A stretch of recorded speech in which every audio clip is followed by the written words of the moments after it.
우리 시장에서 주목받고 있는 특징주들 함께 점검해 보도록 하겠습니다. GC인포 박근호 이사 모셨습니다. 안녕하세요. 안녕하십니까.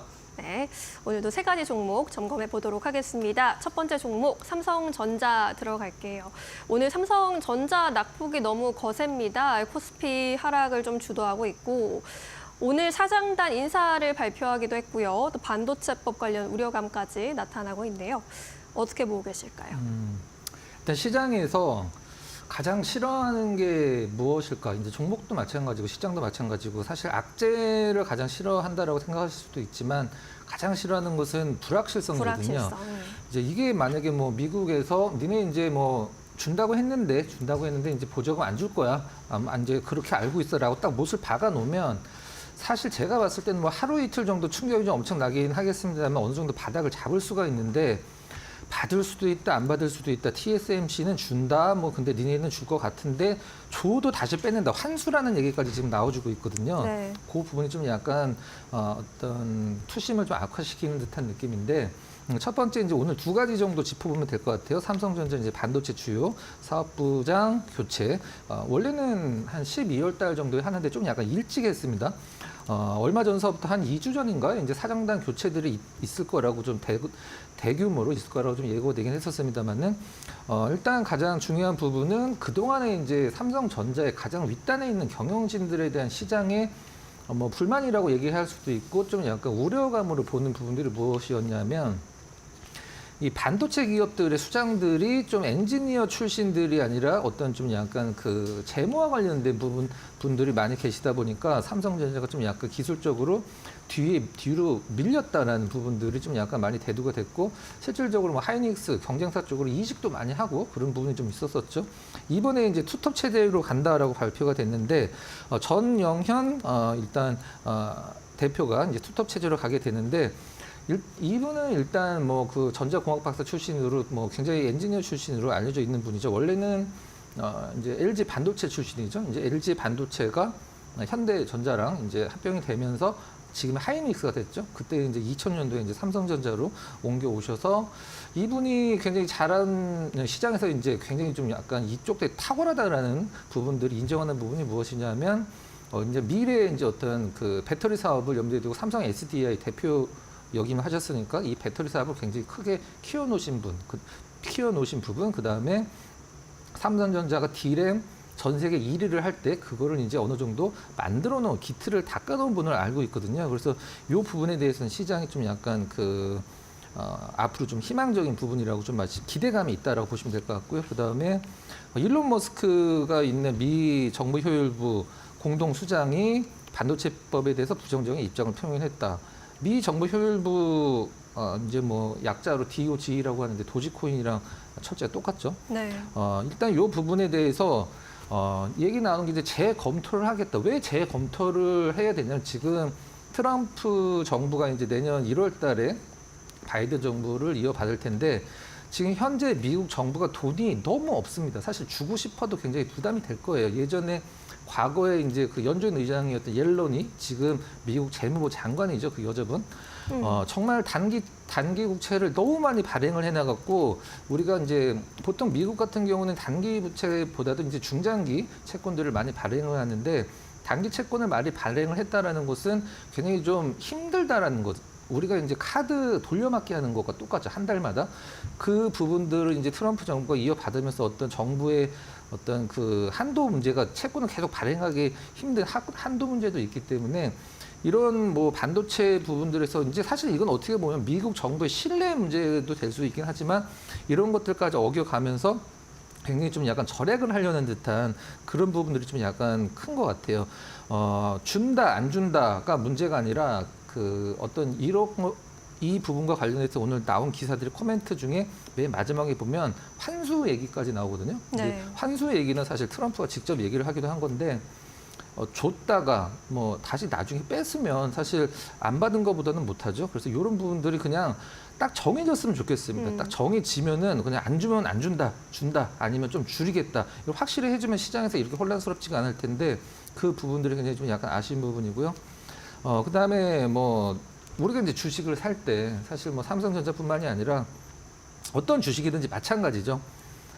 내가 어떤 주식을 살 때 혹은 갖고 있는데 만약에 뭐 삼성전자를 갖고 있다고 쳤을 때 계속 내려가잖아요. 그러면은 이거 어디까지 내려가나 그런 거에 대한 좀 고민보다도 이게 왜 올라가야 되지라는 것을 생각을 해야 될 때가 있는데 지금 삼성전자를 바라보는 시선이 사실 메리트는 하나밖에 없는 것 같습니다. 고점에서 많이 밀렸다라는 점 빼고는 삼성전자를 이것 때문에 사야 된다라는 어떤 그런 메리트가 약간 존재하기 힘든 상황인 것 같아요. 엄밀히 얘기를 해서 지금 가격이 삼성전자가 한 분기당 막 15조 원, 17조 원씩 벌었을 때랑 역사적인 최고의 실적을 냈을 때랑 지금 가격이 같은 가격이거든요. 그러니까 실적 대비해서 주가가 어떤 주가의 수준을 논한다라고 하면 삼성전자는 지금 싸는 가격이 아닙니다. 조금 더 떨어져도 사실 시장에서 실적이 안 좋기 때문에 과거에 이 실적이었을 때 이 정도 가격이었는데 지금 이 정도 실적이면 그래도 뭐 잘 쳐주는 거 아니냐 이런 평가가 사실 나올 수도 있는 상황입니다. 저 정리를 하면 저는 삼성전자가 HBM 관련돼서 지금 뭐 퀄 테스트를 통과를 하니 많이 굉장히 얘기가 많은데 저는 퀄 테스트를 통과를 해도 사실 하루 정도 반짝 상승하고 그 추 상승이 이제 삼성전자 하락을 어떤 V자 전환시키기 힘들다라고 생각하는 게 무엇이냐면 네. 침투율이 중요한 거는 엔비디아의 침투율. 근데 지금 하이닉스 쪽에서 내년까지 지금 엔비디아 쪽 HBM 풀 부킹이 돼 있는 상황이기 때문에 삼성전자가 과연 하이닉스 물량은 어느 정도 뺏어 오느냐가 관건인데 제가 봤을 때는 엔비디아 쪽에서는 이제 하이닉스 쪽에 하나만 솔벤더를 주기보다는 무언가 이제 우리가 돌발 악재가 나올 수도 있으니까 염두에 두고 이제 삼성전자를 계속 이제 다독이는 것 같은데 저는 뭐 삼성전자가 HBM3E 관련돼서 엔비디아 퀄 통과를 하더라도 저는 그냥 단순 센티멘탈적으로 약간의 어떤 단기 상승을 불러올 수 있지만 삼성전자 전체 지금 시장에서 우려하는 시선을 보는 것을 돌리기는 좀 약간 힘들다고 보고 있습니다. 오늘 하이닉스가 또 많이 떨어진 이유가 첨단 반도체, 그다음에 범용 반도체 중에서 이건 좋은데 이거는 내년에 굉장히 안 좋을 거다라고 해서 아직은 이게 크니까 그 부분들이 이제 우려감을 주가로 나타내주고 있는 것 같은데 저는 뭐 그런 부분들이 다 주가에 녹아 있다라고 생각을 하고 있습니다. 아무튼 정리하면 삼성전자 하이닉스가 더 떨어지기도 힘들지만 사실 여기서 V자로 어떤 고점 트레이가 나오는 강한 상승이 나올 이유도 엄밀히 말하면 좀 약간 아쉽지만 저는 없다라고 생각을 하고 있습니다. 그렇군요. 지금 한 달 넘게 5만 전자의 늪에 빠져 있는 삼성전자인데 일단은 불확실성 해소하는 게 중요할 것 같은데 현재 이 위기론을 타개할 방안이 크게 지금 재료는 보이지 않는 상황이다라고 정리해 볼 수 있겠습니다. 두 번째 종목으로 넘어갈까요? 인디에프 보겠습니다. 남북 경협주 오늘 일제히 강세입니다. 미국에서 북한과 정상회담을 조기에 진행할 것이다라는 이야기가 나왔어요. 진짜 네. 할까요? 전화 연결을 한번 좀 해보고 싶은데 네. 일단 좀 약간 네. 너무 나간 것 같습니다. 제가 봤을 때는 뭐 할 수도 있고 안 할 수도 있는데 너무 나간 것 같아요. 왜 그러냐면 우리가 이제 과거에 2016년도 전후라고 해야 될까요? 그때 2018년도 그때쯤에 이제 트럼프 미국 대통령이랑 김정은 위원장이 좀 만나고 했을 때 그때와 지금의 가장 큰 차이점이 뭐냐면 우리나라 정부의 스탠스가 완전히 다르죠. 그때와 그쵸. 지금은. 네, 그때는 문재인 정부요. 그렇죠. 그때 이제 어떤 북한 쪽에 관련된 스탠스가 너무 다르기 때문에 지금 그리고 또 오늘 아마 경협주들 중에 제일 처음에 상한가를 간 게 아예 그냥 상한가로 시작을 했죠. 인디에프라는 종목이 이제 상한가로 시작을 했는데 기세 상한가라고 원래 말은 이제 기세 상한가 맞는 건데 개성공단 관련주들이 사실 오늘 가장 셌다라고 생각이 드는데 사실 개성공단 같은 경우에는 글쎄 뭐 북한에서 이제 장비도 굉장히 많이 반출을 좀 했고 지금 거의 지금 예전 규모에서 한 3분의 1 정도 실제적으로 북한에서 공장을 돌리고 있는 거라고 생각을 하고 있는데 이러한 관련주들이 이제 저는 이제 테마잖아요. 사실 우리가 예전에 뭐 남북 테마주들, 뭐 대아TI 같은 종목군들 막 8배까지 오르고 철도 관련주들 이랬을 때 그 기업들이 돈을 100원 한 장이라도 벌었냐? 아니거든요. 사실 실제적으로. 근데 저는 그런 것 때문에 이런 테마들을 무시를 할 필요성은 없지만 좀 꼼꼼히 살펴봐야 된다고 생각을 하고 있는데 좀 약간 차트 잠깐 보면서 그 타임라인을 한번 좀 잠깐 봐보도록 할까요? 네. 남북 경협주가 저는 좀 약간 오늘은 왜 오르는지는 좀 약간 개인적으로 좀 약간 의아스럽긴 한데 과거에 이제 2018년도에 대하 TI가 저점에서 고점까지 올라갈 때 한 7배, 8배 정도 올랐거든요. 근데 1차 회담이 트럼프 대통령이랑 김정은 위원장이 1차 회담을 한 게 제 기억에는 하면 6월 10일 정도 전후였습니다. 6월 10일 정도 전후, 요때쯤이거든요.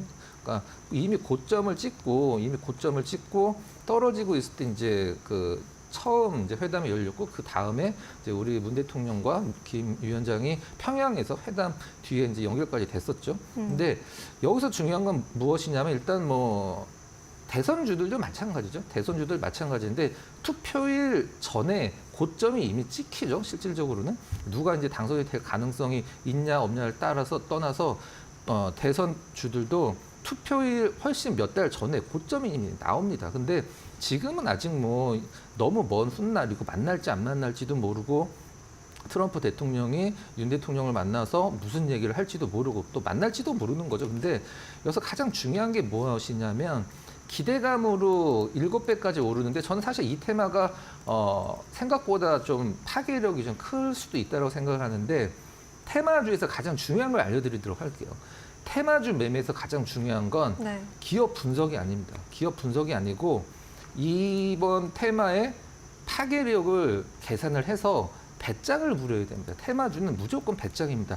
가장 큰 어떤 그 과거에도 보여줬듯이 대하 TI가 하한가까지 갔다가 뭐 한다 안 한다 하다가 다시 하고 나서 다시 기세 상한가도 가고 그런 모습 보여줬는데 물론 뭐 테마주 매매 좋고 이런 뭐 몇 달 만에 몇 % 올라가는 주식을 누가 싫어하겠어요. 근데 이런 테마주 매매들의 끝은 과거에 이제 테마주를 고점에서 물렸다라고 했을 때 지금 1년, 2년, 3년, 4년, 5년, 6년이 지난 시절까지 뭐 사실 그 고점에서 물렸다는 전제 조건 하에 뭐 다시 그 본전에 오기는 거의 불가능하죠. 그래서 테마는 사실 이런 초창기 때 너무 큰 무리 안 하고 내가 한번 좀 트라이를 하겠다라는 생각으로 들어가셔서 배짱을 부리셔야 됩니다. 그럼 배짱이시는 분들만 접근을 하시고 아직은 좀 뭐 제가 봤을 때는 트럼프 정부 시작하고 이쪽 섹터에 관심을 가지셔도 늦었다라고 생각을 하진 않거든요.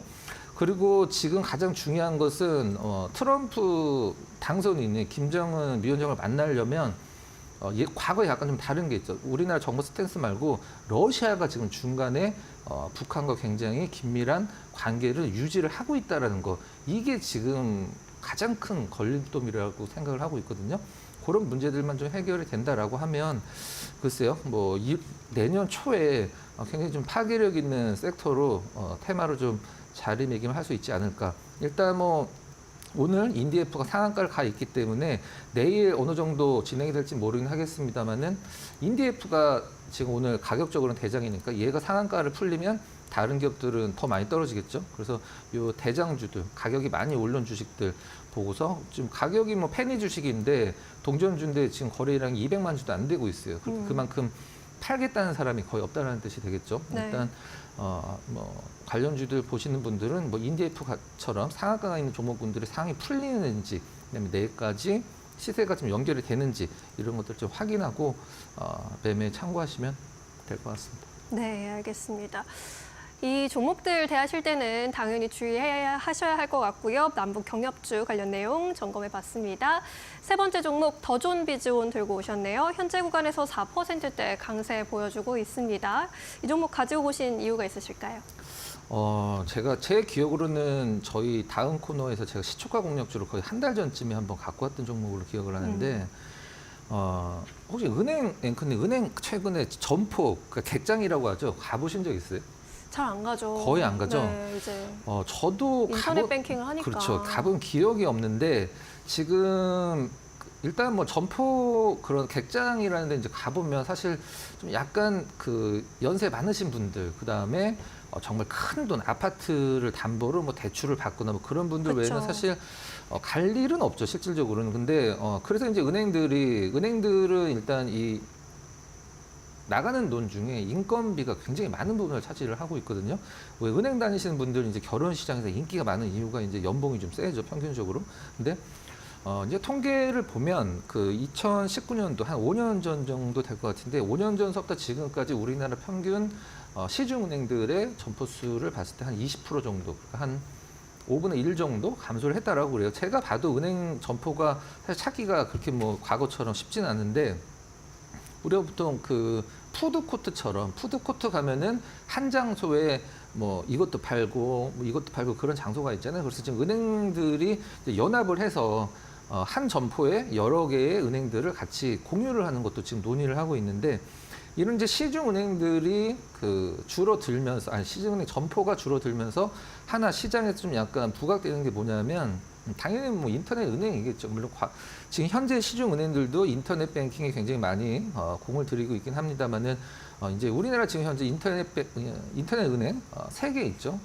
카카오, 토스, K뱅크 세 개 있는데 제4 인터넷 은행이 이제 내년에 어느 정도 이제 윤곽이 좀 잡힐 걸로 좀 기대가 되고 있는데 그 중에서 가장 조금 뭐 대부분 컨소시엄으로 인터넷 은행 4은행을 지금 트라이를 하고 있는데 그 중에서 가장 좀 가시권에 들어와 있는 게 이 더존비주온이죠. 더존비주온이 이제 가칭 더존뱅크, 더존비주온과 신한은행, 그 다음에 유뱅크라고 해서 이제 현대해상이 참여를 하는 유뱅크, 그 다음에 우리은행이 참여하는 한국소은행, 그 다음에 몇 개 정도 은행이 있어 5개 정도의 출사표를 내놨는데 이런 예가 있어요. 야, 지금도 그 인터넷 은행들 3개만 해도 모자르지 않은데 왜 인터넷 4은행을 출범을 시켜야 되냐라는 이제 물음이 있을 수가 있는데 정부에서는 사실 인터넷 은행을 출범시킨 이유는 사실 뭐 다른 시중 은행들과 좀 다른 행보를 좀 보여주길 바랬던 거거든요. 그러니까 뭐 소상공인에 대한 대출이라든가 뭐 이런 것들을 주로 이제 업무를 담당하려고 인터넷 은행을 출범을 시켰는데 실질적으로는 좀 약간 그런 식의 행보를 보여주지 못했기 때문에 인터넷 사 은행에서 좀 약간 그런 것들을 필터링을 해서 제대로 할 은행을 인터넷 은행을 우리가 한번 좀 만들어 보자, 출범을 시키자 그런 취지라고 이제 생각이 드는데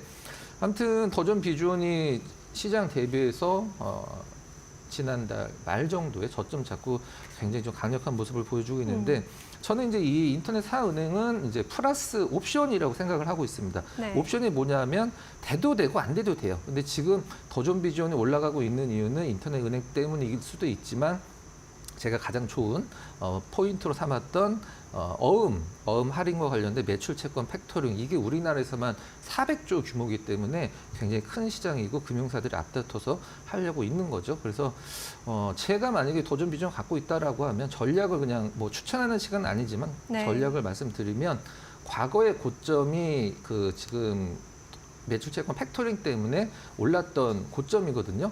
저는 약간 좀 시간적인 여유만 둔다라고 하면 뭐 클라우드 서비스 엄청 잘 되고 있고 매출 채권 팩토링 본격적으로 돌아가고 있기 때문에 전고점 돌파도 가능하다라고 저는 개인적으로 말씀드려보도록 하겠습니다. 네, 보유하신 분들은 이제 전고점까지는 볼 수 있겠다라는 의견 주셨으니까요. 참고해 보시기 바라겠습니다. 오늘도 좋은 말씀 고맙습니다.